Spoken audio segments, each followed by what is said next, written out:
우리 은혜 받으실 하나님의 말씀 같이 나눠보겠습니다. 에베소서 5장 16절 17절입니다.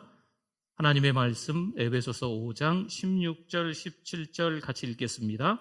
세월을 아끼라 때가 악하니라. 그러므로 어리석은 자가 되지 말고 오직 주의 뜻이 무엇인가 이해하라. 아멘. 잘 오셨습니다. 우리 옆에 분들 앞에 분들 보시고 우리 반갑게 인사하겠습니다. 잘 오셨습니다. 은혜 많이 받으세요. 네, 건강하세요. 네. 평범한 일상을 탈출하고 싶어 하는 분들이 계시죠. 잘 가던 인생길에서 살짝 좀 벗어나고 싶은 거죠. 요즘 사람들이 그래서 그럴까요? 이 술을 너무 많이 마신답니다. 네. 술을 엄청나게 소비하는 나라가 우리나라라고 합니다. 대놓고 마시고 숨겨놓고 마시고 숨겨놓고 마시는 분들 회개하시기를 바랍니다. 아예 길거리에 쓰러져 있는 사람들이 많다네요. 남녀 상관없이 술에 취해 길바닥에 안방인 양 누워 있는 거죠. 때로는 돈도 벌지 않고 카드를 돌려막으며 세상 탓을 하며 살아가는 사람들도 꽤나 생겼답니다. 미안합니다. 죄송합니다. 이 말을 요즘 사람들이 잘 안 합니다. 오히려 버럭 화를 냅니다. 한마디도 그냥 넘길 수 없는 사람이 점점 되어가는 거지요. 좀 심한 표현일까요? 악마가 되어가고 있습니다. 일탈이죠. 자신들은 오늘만 살 것처럼 질주하는 인생을 살아가고 있지만 우리는 이런 사람들을 보고 방황하고 있다라고 말합니다. 요한일서 2장 15절 16절 말씀에 이 세상이나 세상에 있는 것들을 뭐 하지 말라? 사랑하지 말라. 누구든지 세상을 사랑하면 아버지의 사랑이 그 안에 있지 아니하니 이는 세상에 있는 모든 것이 육신의 정욕과 안목의 정욕과 이생의 자랑이니 다 아버지께로부터 온 것이 아니요 어디로부터요? 세상으로부터 온 것이라. 아멘. 방황하는 이들은 세상을 사랑합니다. 세상이 너무나 좋습니다. 그런데 이분들 가운데도 아무렇지도 않게 주 1이 되면 교회를 나오시는 분들도 있습니다.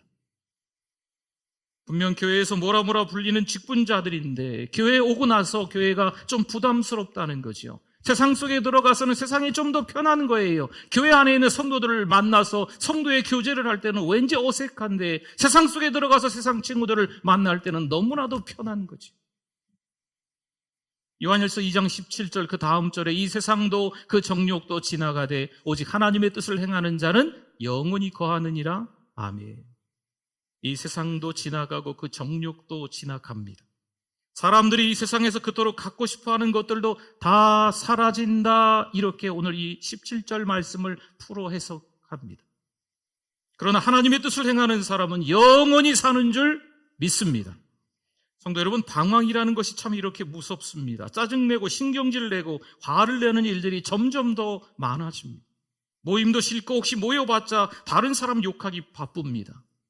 믿음의 사람들이라고 불리는 사람들이 동그랗게 4-5명 모여 있어도 어느 교회 욕하고 어느 목사님 욕하고 어느 장로님 욕하고 이런 식으로 같이 대화를 주고받는 거죠. 긍정적인 생각보다는 부정적인 생각이 먼저 듭니다. 세상 탓을 하고 가족 탓을 하며 신세 한탄까지 하기 이르렀습니다. 방황이라는 굴레에서 빠져나오지 못합니다. 그러니 가족도 떠나고 친구도 떠나버립니다. 시간이 가면 갈수록 주변에 아무도 남지 않습니다.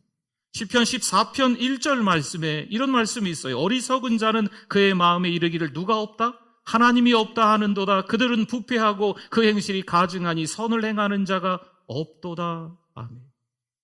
어리석은 사람은 하나님이 없다 말합니다. 여러분 이것을 좀 풀어 설명하면 쉽게 잘못된 길로 인도를 받는 사람입니다. 웬만한 일로 인해서 쉽게 요동친다는 거죠. 왜 이렇게 쉽게 잘못된 길로 인도를 받을까요? 기준이 없기 때문에 그렇습니다. 여러분 예전에 학교 다닐 때 생각해 보세요. 운동장에 다 모였어요. 체육 선생님이 나와서 누구의 이름을 부릅니다. 암흑의 기준! 그러면 기준! 양팔 간격 좌우로 나란히 그러면 그 기준이 움직이면 될까요? 안 될까요? 안 돼요. 여러분 그게 기준이에요. 그 기준 한 사람은 움직이면 안 되고 나머지 사람들이 막 또 띵거름하면서 옆으로 막 벌립니다. 여러분 이게 기준이에요. 기준. 온도계는 외부의 온도에 민감해서 오르락내리락 합니다. 온도계는 기준이 없어요. 온도계 신앙이십니까? 온도 조절기를 아십니까? 여러분 집에 보일러 그 앞에 온도가 적혀 있잖아요. 오늘 잠을 잘 때 한 24도에 25도에 맞춰놓고 자야 되겠다 하면 24도, 5도가 될 때까지 계속 보일러가 돌아갑니다. 이거 온도 조절기라고 해요. 기준이 있는 거죠. 기준 온도가 있는 거예요. 그 기준 온도에 맞춰서 계속 보일러가 돌아가는 거죠. 어떠십니까? 온도 조절기 신앙입니까? 성도 여러분, 하나님은 누구십니까? 하나님은 절대 기준이 되시는 줄 믿습니다. 하나님이 없으면 기준이 없고 기준이 없으면 자기 소견에 옳은 대로 살아가는 거죠. 하나님이 없다고 하는 사람은요, 정도를 벗어난 것과 같습니다. 뭔가 열심히 하고 있기는 한데 나중에 보니 아무것도 한 게 없는 거예요. 부지런한 게 오히려 이 사람에게는요, 독이 됩니다. 물론 열심히 달려야죠. 열심히 살아야죠. 그런데 어디로 가는지 알 수가 없습니다. 열심히 나쁜 것은 아니겠지요. 다만 어디로 가는지 모르는 게 문제입니다. 우리가 늘 쫓기며 하루하루를 살아가는 원인은 시간 부족이 아닙니다. 어느새 무너진 우선순위 때문입니다. 정작 중요한 일은 내버려둔 채 아주 성실하게, 아주 근면하게 시간을 낭비하고 있습니다. 무엇을 먼저 해야 할지 갈피를 잡지 못해서 당장 급한 일에만 끌려 다니는 거죠. 속도에 내몰리는 한 우리는 그렇게 늘 쫓길 수밖에 없습니다. 그래서 속도보다 뭐가 중요하다? 방향이 중요하다 말씀하는 거예요. 올바른 방향을 정하고 우선순위를 잘 세워야 합니다. 그래야 주어진 일상에서 요동치지 않는 거예요. 온도계 신앙이 아니고 기준을 딱 정해서 하나님이 기준이야. 온도 조절기 신앙. 하나님의 그 기준에 맞춰서 살아가는 거죠. 시편 90편 4절 말씀에 주의 목전에는 천년이 어떻게 돼요? 지나간 어제 같으며 밤의 한순간 같을 뿐임이니이다. 아멘. 시편 기자는 우리의 한계를 좀 인정하라라는 말씀이에요. 시편 90편의 말씀들을 읽다 보면요, 인생이 뭐 별거 아니구나. 뭐 대단한 거 이룰 것처럼 보이지만 우리 인생에 한계가 있구나라는 것을 인정하라는 말씀이 꽉 채워져 있는 게 시편 90편 말씀이에요. 천년이 지나간 어제 같으며 밤의 한순간 같다는 거죠. 맞습니다. 시간은 우리의 영역 바뀝니다. 시간의 한계를 아는 것이 지혜입니다.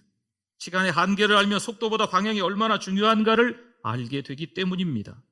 예수님 시대 바리새인들의 열심은요, 뭐 말할 필요가 없이요, 아주 대단했습니다. 그러나 그 열심은 잘못된 열심이었어요. 그들은 방향을 잃어버립니다. 오히려 열심을 낼수록 점점 더 하나님으로부터 멀어지는 거죠. 그들의 열심, 성실은 그래서 위험하다라고 말합니다. 바울은 바리새파에 속한 사람입니다. 타의 추정을 불허하는 종교적 열심으로 종교적 질주를 한 사람입니다. 성경의 사울, 바울 같은 사람이에요. 방향이 잘못된 속도는 낼수록 더 위험해집니다. 성경은 이렇게 말해요. 바울은 위협과 살기가 등등했다는 거죠.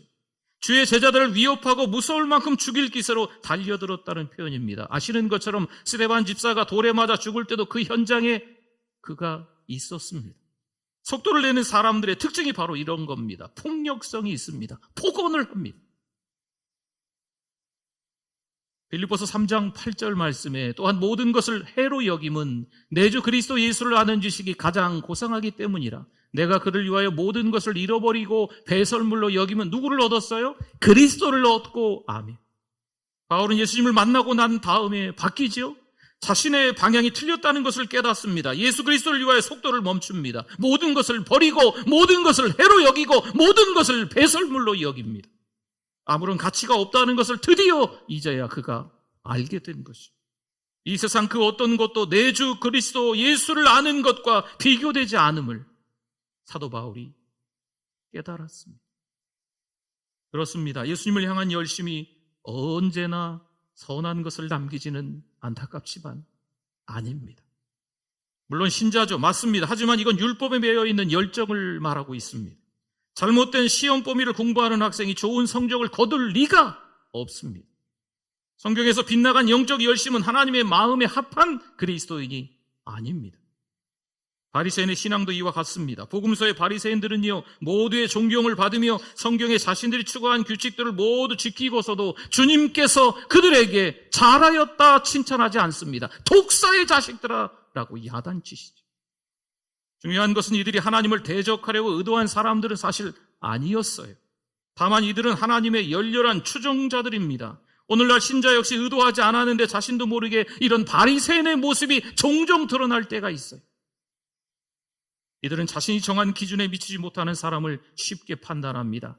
저 사람 교회는 나오기는 나오는데 날라리야. 이름만 신자야. 무늬만 그리스도인이야. 교회는 나오지만 가짜 신자가 맞을 거야. 이렇게 판단합니다.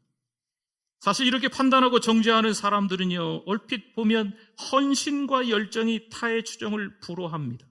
하지만 이들의 복음에는 예수님의 은혜와 긍휼이 없습니다. 종교적 열광주의와 금욕주의에 빠져 있을 뿐입니다. 그래서 교만하고 배타적이며 위선적이고 율법적이라고 비판받습니다. 그렇다면 이들의 방향을 바로잡을 수 있는 방법은 없을까요? 여러분, 자동차 운전하다 보면 이 커브길이 나와요. 커브길에 어떻게 해야 될까요? 속도를 줄여야 될까요? 아니면 더 빨리 달려야 될까요? 커브길의 속도를 좀 줄여야 됩니다. 줄이지 않으면 사고가 나요. 아주 큰 사고가 날 수 있습니다. 또한 만약 잘못된 길로 들어서면 우선 서서히 속도를 줄이고 유턴해야 될 겁니다. 마찬가지입니다. 분명 방향이 틀렸는데 과속하면, 계속 질주하면 문제가 생깁니다. 잘못된 길로 갔는데 질주하는 것은요, 목적지와 점점 더 멀어질 뿐입니다. 누군가를 비판하고 판단하고 부정적으로 말하는 분들이 있습니다. 여러분, 이거 잘못된 방향으로 가고 있는 거예요. 나는 맞는데 저 사람은 틀려라고 자꾸 판단하고 정죄하는 나쁜 습관이 자리 잡은 겁니다. 기도하면서 방향을 바로 잡아야 됩니다. 여러분, 하나님의 은혜는요, 우리 주님의 긍휼은 그런 게 아닙니다. 언행의 거룩한 습관으로 체질을 바꾸셔야 될 줄 믿습니다. 속도를 줄이지 않고 무조건 방향을 바꾸려면 전복사고가 날 수 있습니다. 침묵하십시오. 그리고 하나님의 사랑에 거해야 합니다. 겸손과 온유로 예배에 집중하실 수 있기를 축원합니다. 그래서 하나님이 주신 그 사랑에 푹 잠겨야 돼요. 잠겨야 돼요. 이 김장철이죠. 김치를 쫙 뭐라 그래? 절인다 그럽니까? 소금에? 네. 우리도 하나님의 은혜와 그 사랑에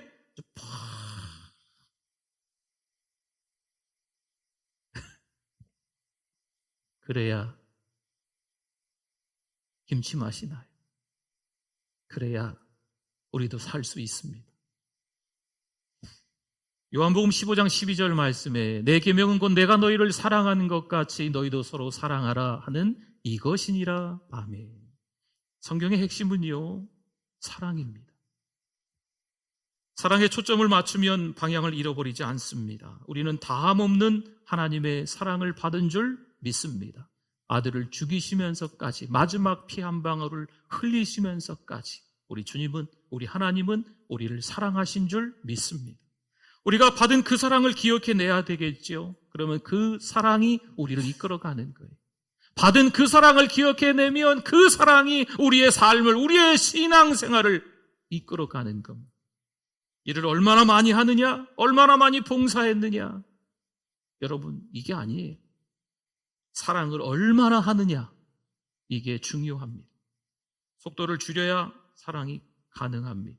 질주하고 있으면요, 주변을 돌아볼 수가 없어요. 과속으로 달리면요, 주변이 보이지 않습니다. 기다림이 사랑입니다. 사랑이 많은 쪽일수록 더 많이 기다려준다 하지요. 이것이 자녀보다 부모의 사랑이 큰 이유입니다. 어느 날 포기하지 않고 가슴앓이 하면서 오랜 시간을 기다려주는 한 아버지가 있었습니다. 얼마 지나지 않아 탕자가 돌아옵니다. 에베소서 5장 16절 17절 말씀에 세월을 아끼라 때가 악하니라. 그러므로 어리석은 자가 되지 말고 오직 주의 뜻이 무엇인가 이해하라. 아멘. 방향은 하나님의 뜻과 연결이 됩니다. 하나님의 뜻을 알지 못하면 시간은요, 낭비될 수밖에 없습니다. 하나님의 뜻을 모르면 이거 해야 되나? 말아야 되나? 이 결정이 맞을까? 저 결정이 맞을까? 너무 혼란스럽고 헷갈리는 거예요. 이렇게 갈등만 하다 끝나는 거죠. 물론 신앙으로 살기 위해서는요, 의문점이 생깁니다. 교회 나오다 보면, 하나님의 말씀을 듣다 보면, 성경을 읽다 보면요, 궁금한 게 생기는 거예요. 당연한 거예요. 어떤 때는 말씀에 의심이 들기도 해요. 의심으로 끝나면 안 되겠지요. 그러면 궁금하면, 의문점이 생기면 같이 그것을 나눠야지. 2023년을 보내고 2024년을 맞이하는 우리가 뭘 해야 할까요? 무엇보다 예배를 잘 드려야 됩니다. 형식적으로 예배의 자리에 앉아 있는 거 정말 티납니다. 예배의 자리에 앉아 있기는 한데 예배랑 상관없이 앉아 있는 거 여러분 티납니다. 목사인 저는 속을 수 있지만 누구는 안 속으실까요? 하나님은 안 속으십니다. 예배에 집중하실 수 있기를 바랍니다. 예배는 쉼없이 하던 일을 멈추어야 되는 거예요. 예배를 드리면서 정말 돈보다 하나님이 더 좋습니다. 이 세상보다 하나님을 더 사랑합니다. 라는 고백들이 끊이지 않게 나와야 되는 게 맞습니다. 예배는 우리 일상의 속도를 거부합니다. 이웃을 사랑하려면 우리의 시간, 나의 시간을 좀 멈춰야 됩니다. 누군가 내가 필요할 때 시간을 내어줄 수 있어야 합니다. 마치 할 일이 하나도 없는 사람처럼 힘든 분들과 함께 할 때 하나님은 그 사람을 콕 집어서 사용하시는 거죠. 속도를 줄이고 멈춰야 돌아볼 이웃이 눈에 들어옵니다. 사람은요, 위대한 일을 한다고 위대해지지 않는다네요. 누군가 이 말을 했는데 그 말이 마음에 와 닿았습니다. 대단한 일을 해야 대단한 사람이, 위대한 일을 해야 위대한 사람이, 큰 일을 해야 큰 사람이 되는 게 아닙니다. 하나님은 우리가 받은 사랑을 흘려보내기를 원하십니다. 마태복음 28장 19절 20절 말씀에 그러므로 너희는 가서 모든 민족으로 제자를 삼아 아버지와 아들과 성령의 이름으로 세례를 베풀고 내가 너희에게 분부한 모든 것을 가르쳐 지키게 하라. 볼지어다 내가 세상 끝날까지 너희와 항상 함께 있으리라 하시니라. 아멘. 예수님은 제자들에게 방향을 가르쳐 주십니다. 이쪽이 아니야. 이쪽.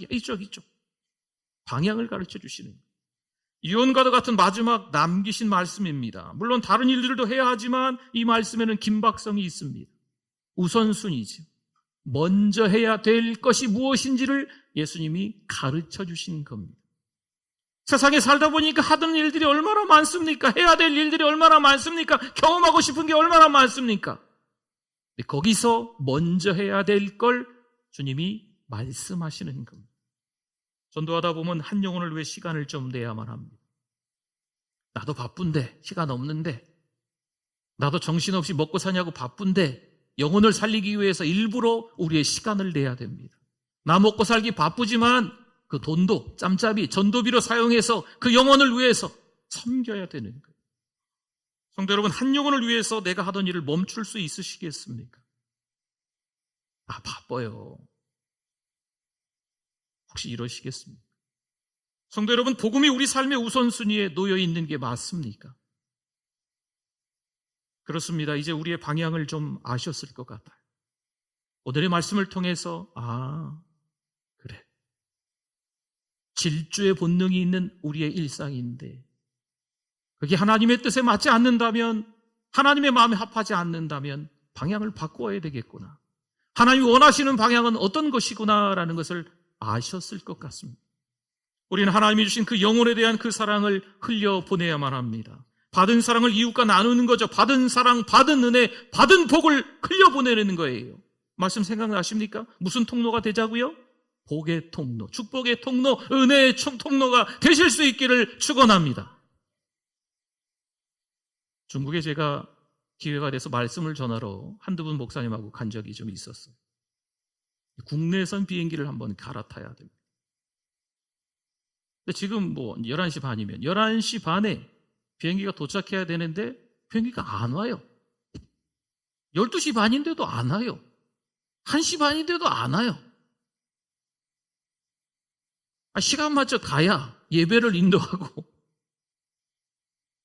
기다리고 있는 성도님들과 함께 은혜를 나누어야 되는데, 근데 그 중국 사람들은요, 식사하시더라고요, 거기서. 비행기 기다리다가 간식도 드시고 엄청 시끄러워요. 뭐라 하는지도 모르겠는데 1시간이 지나건 2시간이 지나건 전혀 상관하지 않고 그냥 늘 있는 일인가 봐요. 뭐 요즘은 어떻게 바뀌었는지 모르겠는데 그때는 그랬어요. 그냥 정신없이 떠들고 있어요. 사실 비행기가 안 오고 있으니 긴급한 일은 맞지요.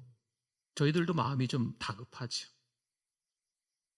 약속이 있는데 비행기가 제대로 와야 그 다음 일정들이 착착착 진행이 되는데 비행기가 오지 않으니까 머리가 아플 지경이죠. 하지만 비행기가 오고 안 오고는 죽고 사는 문제는 아닙니다. 영혼을 구하는 일이 진짜로 급합니다. 이번에 성탄절이 언젠가 달력을 보니까 주일 다음 날 월요일입니다. 월요일에 성탄절 감사 예배를 따로 드립니다. 11시에 다 함께 드리려고 그래요. 아이들 일부 예배도 따로 없이 11시에 다 같이 여기서 예배를 드리게 될 겁니다. 좀 빚어볼 수도 있겠죠. 여러분 성탄절 감사 예배에 여러분 남편을, 아내를, 자녀들을 초청하실 수 있기를 바랍니다. 한동안 신앙생활하기 좀 어려웠던 분들, 뭔가 열심히 달리긴 달리는데 하나님이 기뻐하시지 않는 길로 달리는 요즘 출석하지 않는 성도들도 조금 있습니다. 여러분 그분들을 위해서 금식하시고 1주일 작정, 2주일 작정 시간을 정해서 기도하시면서 이번에 성탄절 감사 예배에 나오자 초대하실 수 있기를 바랍니다. 물론 열심히 살고 계시겠죠. 여러분 그들의 입장과 상황을 고려할 때가 아닙니다. 아이고 정신없이 살던데요, 바쁘다 하던데요, 올해 지나고 내년에 나온다고 하던데요, 한 달 있다 나온다고 하던데요, 아이고 저기 누구네 권사님 딸 보니까 신앙생활 안 하다가 20년 만에 30년 만에 교회 왔더구만요. 거짓일이죠. 여러분 그걸로 위안 삼으시면 안 돼요. 지금 당장 기도하시고 하나님 앞에서 눈물 콧물 다 쏟아내면서 내 사랑하는 가족을 위해서 울고불며 하면서 기도하시고 이번 성탄절 감사예배 함께 드리자고 하십시오. 얼마 전까지만 해도 신앙생활 같이 하시다가 못 나오신 성도들이 있지요. 여러분 혹시 마음에 품고 있는 VIP들이 있습니까? 하나님 앞에 간절히 기도하시다가 성탄절 가까웠을 때 그때 초청하십시오. 같이 예배드리자. 예수님이 탄생하신 날인데 특별히 의미가 있는 날인데 여러분 그날은 세상 사람들도요 다 모여서 어쩌고 저쩌고 하고 놀더라고요.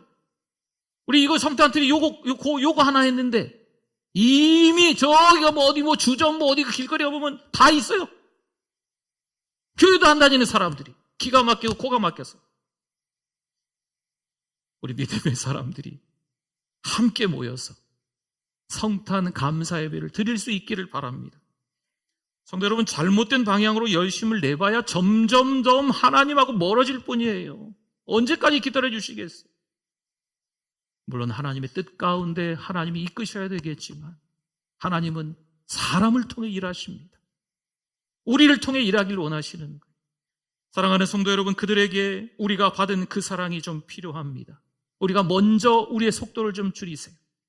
너무 정신없이 달리고 있다면 우리가 속도를 줄이고 때로는 속도를 멈춰서 주변을 돌아보며 하나님의 사랑을 흘려보낼 수 있기를 축원합니다. 기도하겠습니다. 말씀 기억하면서 주여 한번 부르시고 기도합니다. 주여 하나님 아버지, 영혼을 살리는 일에 앞장설 수 있는 복음을 전하는 일에 최선을 다할 수 있는 우리가 되게 하여 주시옵소서. 이게 맞느니 저게 맞느니 따지고 떠들어대기보단 불평하고 원망하고 시비를 가리고 자존심 상한다고 억울하다고 섭섭하다고 하는 것보다 진짜 그리스도인은 영혼 살리는 일에 최선을 다하는 줄 믿습니다. 하나님만 바라보니 모든 것이 은혜고 사랑인 줄 믿습니다. 하나님을 위해서 살아가는 성도들 되게 하여 주시옵소서. 주여 때가 되어 우리 가족이 돌아오게 하여 주시옵소서. 주여 때가 되어 사랑하는 우리 성도들이 예배 현장에서 함께 예배 드릴 수 있게 하여 주시옵소서. 하나님 아버지, 은혜를 감사합니다. 전도하지 못했음을 회개합니다. 불령의 열정이 식었음을 회개합니다. 다시 한번 복음으로 살아가기를 원합니다. 다시 한번 영혼을 살리는 일에 앞장서기를 원합니다. 믿음을 주시옵소서. 하나님의 그 사랑, 그 받은 사랑을 기억하여 흘려보내게 하여 주시옵소서. 예수님의 이름으로 기도드립니다. 아멘.